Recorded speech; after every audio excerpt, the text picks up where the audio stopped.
Hey there, I'm Chris Hogg, and we are live at Inventures, and I'm sitting down with April Hicke, the co-founder and CEO of Toast. April, thanks for joining us. Thanks for having me, Chris. It's always nice to see you. Digital Journal has covered Toast extensively. Yes. Think what you're doing is great, but there's still lots of folks who might not know Toast. So why don't we just set the stage on, can you tell us a little bit about what you do and where you're going? Yeah, for sure. Our North Star is to increase representation of women in tech. So we do that twofold.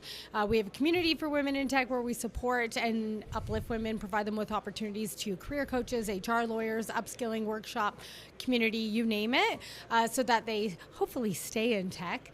And then we also work with over 100 companies across Canada and the US to help them increase gender representation on their tech teams. So we act as a recruitment firm and a really trusted HR consultant for a lot of enterprise, startup, scale-up companies. And it's recruiting is the function. There's a platform underpinning all of this? That's correct. Yes, and it was actually built by Team Toast, all women, completely built by all women, which we're very proud of. There's lots of stuff we need to talk about with this discussion. Yes. There's chatter, depending on who you listen to, in the media around DEI being dead. What are your thoughts on? Let's just address that one off the top. Yeah, I'll be completely vulnerable. When January came through and new administration came in the U.S., I was a little nervous myself, but I would say my inbox says that the headlines that we're seeing are not painting the full picture. We still have a lot of companies doubling down, our clients specifically, but also new inbound clients, even from the U.S., mostly from California. But we still have companies that understand if you want innovation, it comes with diversity. So when we think about diversity, automatically we think about race, gender, sexual orientation, but really the things that come with that are a diversity of thought and background and life experience. And these are the things that bring innovation. So when I sit down with some of my enterprise clients and poke them about what their D&I initiatives look like, if things are changing, I had one of them say it perfectly. He's the CEO of a huge multinational firm, and he said to me, April, even if companies are saying that they're not doing it, they're still doing it because the research shows diverse teams perform better. We know that in order to have innovation, we need this diversity. And so we actually haven't slowed down at all. It's been really good. A little in the weeds on the product. Yes. How do you help surface diversity? Like, practically speaking, if a company wants to work with Toast and they want to go into the platform and find talent, are you surfacing that diverse perspective in different ways? So the platform is for us, for our recruiters and our team to help serve our clients. So we actually have a white glove approach to our clients. We work specifically with the clients to understand exactly what they're looking for so that we can challenge them. I think right now, specifically with the rise of AI, we know that algorithms still have a lot of bias in them. The data sets are not always trained on a diverse data set. And so it's up to us. We have clients sometimes who will come to us and be like, these are the requirements for the job. And we have no problem challenging them. Actually, there's a lot of bias in that requirement. Can we talk about why you want that, why you need it to be someone from this specific company, what are the skills you're actually looking for, and reframing it. So when companies come to work with us, I think that they understand not only they're getting, kind of a trusted advisor, the platform itself we utilize to source talent.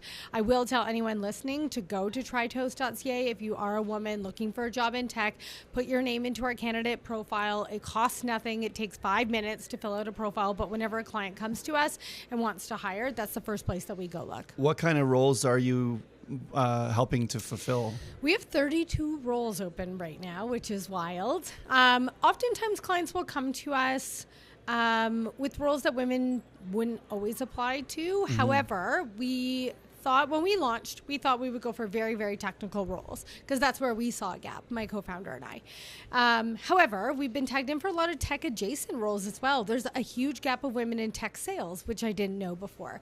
We still get tagged in for marketing roles. We've even been tagged in for a CEO search, which has been really great. I think right now we have some account executive roles open, some senior solution engineers. Big range.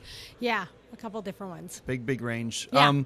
You've spoken before about the need to build new systems and not just navigate old ones. Yeah. Can you unpack, what does that practically mean? How do we do that?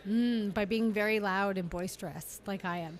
I think that the systems that we operate in right now are not necessarily built for women. And the stats show that, right? When we look at representation of women in tech, in 2020, 67% of STEM degrees handed out in Canada were handed out to women. However, depending on what province you're in, we only represent between 11 and 22% of the industry. So there's a gap here where women are not always coming into the industry. You also look at 41% of women who are in tech roles right now want to leave. And 41%. 41%. Almost half. Yeah. Wow. And then 1/3 of women leave before they hit a senior management role. And so we get to this point where the system is clearly not working for us, and I like to challenge that. So some of the ways that we do that at Toast is our Champions program, which you know very well, where if we're looking at mentorship, we put the burden of mentorship often on women, and we wanted to challenge that. Let's rebuild a new system. Let's get men to raise the hands of women in rooms that they're not in. And so this year, we have only 100% of our champions are all men. If 90% of tech leadership is men or identifies as male, then we should have men be the people that are sponsoring the women. So I think little ways like that we can try and rebuild that system. Again, I think the hiring system is broken. So challenging, we had a client recently who declined a candidate because she didn't know who Peter Thiel was. I called his manager in, I called him in and sat down with him and was trying to understand do you understand the bias, first of all, in that, but also how could that be an indicator of how someone would succeed in the role? Yeah. So I think challenging, rather than just laying down and saying, okay, well, that's not the candidate for him, I think like the ability, and I do understand this is a huge privilege, being a CEO, not working for someone else or worrying that if I speak up, then my job's on the line. But I think speaking up and challenging that status quo is what's been enabled us to kind of challenge that system itself.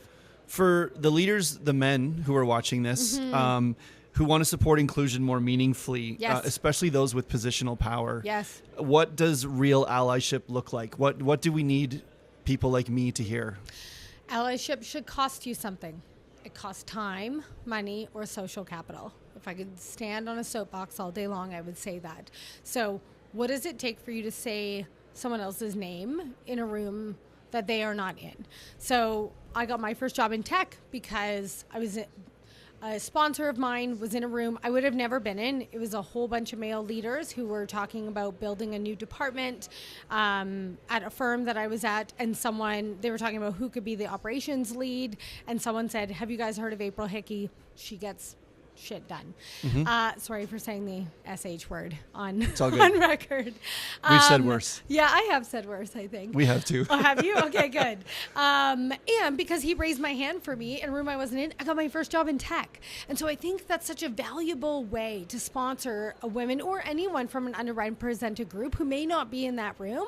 That's how you can actually show up. It's one thing to kind of like give your time and mentor someone, but it's another thing to open doors, make introductions. Typically when we operate in those, same social circles, and again, 90% of tech leadership being men, it's men in all of these rooms together. So bring someone else in who may not look like you or may not have that same opportunity. The best thing a man can do is open a door for someone else. I want to go back to your 41% of women who are considering leaving or want to leave. Yes. If allyship changes, I imagine that would help alleviate that. But how do we fix the 41, almost half of women want to leave tech? How do we fix that? There's a really interesting phenomenon where you call it the lonely only, where women end up being the only women on that team. And I think we can't actually change a system unless we're in the system. And so we need to hire more women so that women end up less often as that lonely only on the team. We need to surround women with community, which is why Toast has a community aspect to it, so they feel supported and so that they have a space to be like talking about the thing the weird software engineer said to them the day before. But if you combine that with allyship and you have men that are willing to say women's names in rooms and open doors for them, I think that all of these things combined, we can actually move that dial a little bit so that women don't want to leave the industry. Do you have an opportunity when you've placed women in roles? You sound like you're very active in the people who come through Toast. Do you have an opportunity to go back and see where their journey took them? Like, what does the feedback loop look like for you? Yeah, I mean, I'm very lucky that I'm involved in the community and I'm out here doing things like this often, so I will actually be stopped. And I think that's one of my biggest, proudest moments as Toast have been like the small moments where women stop me and say, Yeah.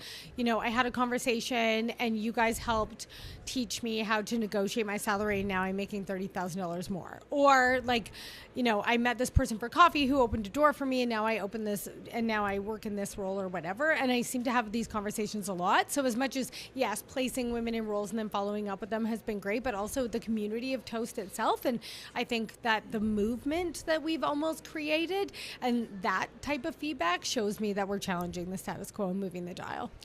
For the women who are watching and want to know sort of where things are going, I also want to talk about your summits, because we joined in Calgary last year. And you're coming to Toronto. Yeah, with you're going to us. be in Toronto in Yes. June. But the summits are very different. Like, I was pleasantly surprised and super involved. It was an interesting experience for me. You wrote me the nicest note after Chris. I saved it. Did you? Yeah, I have a hype file where I save like those moments, like I said, where people actually, I feel like we're actually making a difference. That's one of my core values, is making a difference. And yeah, you just talking about how much you learned as an ally and like the struggles that women face. I think it was different for you because you're in a room right now where it's mostly men. At the conference we're at right now, 100%. I'm the minority. You are not. So that was kind of a different switch up for you. I think I was one of 30 men-ish in a room of 500 women. And kudos to you. We priced those tickets that women paid slightly less than men to account for the gender pay gap. And I think the allies that showed up and paid that slightly higher price, it like meant a lot to us. So thank you. Thanks for coming. For the summit in Toronto. Yep. For the women who haven't been to a Toast Summit, what can they expect? Because it truly is different, but I'd love to hear how you describe it. Yeah, I think I've been to a lot of conferences, a lot of them. I think last year, I shared this the other day. I think last year I went to 16 conferences and I really loved 2 of them because, as I just mentioned, often I am a minority, or the panels are not built for women, or I'm running around because I need to get home to take care of my kids, or I don't want to go because it's out of city or whatever it may be.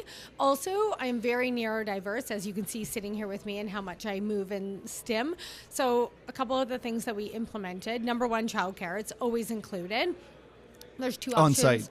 On site, which is great. It's included with your ticket. We want to reduce that barrier for women and moms specifically. And I will say to any event organizers, it's not a huge cost. It's not. When I first looked into it, I thought it was going to cost us an arm and a leg. It doesn't. It should be implemented in more conferences. Number 2, we have Sage Wellness, who sponsors year over year, and we have an anti-stimulation room. Last year, I was looking for my 13-year-old son, and I found him in there on a couch under a blanket, which is exactly where he should be. But it's a quiet room with quiet music. We have Sage diffusers going. We've got blankets. It's not meant to take phone calls or like have people chattering. It's just meant to like bring yourself down, because this can be a lot. As you know, you're peopling all day, and if you need to take a few minutes to yourself and then come back out, that's also great. Last year we had puppy cuddles on site too, which I really love. But we have a good balance, I think, of hard skills and soft skills, and it's women. It's all women. It's built for us. It's built for us to really thrive and meet other people. We have pre-summit events. I think this year we have a perfume making class and an Allyship class, so you're not going in there not knowing anyone. You can meet people the day before. And then my favorite is the Men in Tech panel, where we take, if you missed it, I did it earlier. It's one of my favorites too. It's so good. I did it earlier this week for Vancouver Startup Week.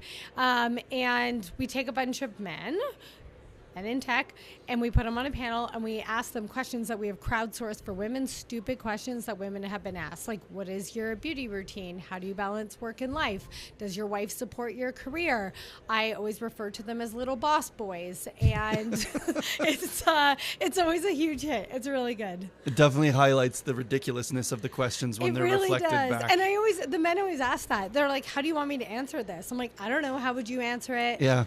I'm like, if you think it's a stupid question, you should just say it's a stupid question. So we did it earlier this week. I think one of the ones that got the biggest laughs was there was a guy who was single, and he was just in the middle of fundraising. And I was drilling him, and they know what they're getting into. Yeah. But I was like, oh, you're fundraising right now. I was like, are you dating your co-founder? He's like, no. I'm like, are you going to have kids? He's like, I'm single. I'm like, will you have kids one day? He's like, I don't know. But those are questions that women actually get asked. So it's really nice to flip the script, and women actually really enjoy seeing it. A humorous way to underscore a very serious point. Correct. So final thoughts, what's next for Toast? If we're going to watch your journey, you've scaled incredibly well in a very short period of time. Yes. Where do you go next? really we're doubling down, continuing to do what we do best with laser precision. We want to continue to help companies hire great women. We want to help get women teams or jobs on teams that they really like. And we want to continue to provide support across Canada. I think Canada has a thriving ecosystem here. Like, our innovation ecosystem is just exploding, and we want to be everywhere, and we want to be part of it. That's great. April, thanks for joining us. Thanks for the time. For more info on Allyship, Women in Tech, and we got some work to do to continue to advocate and support and tell this story, you can visit digitaljournal.com. Thanks for joining.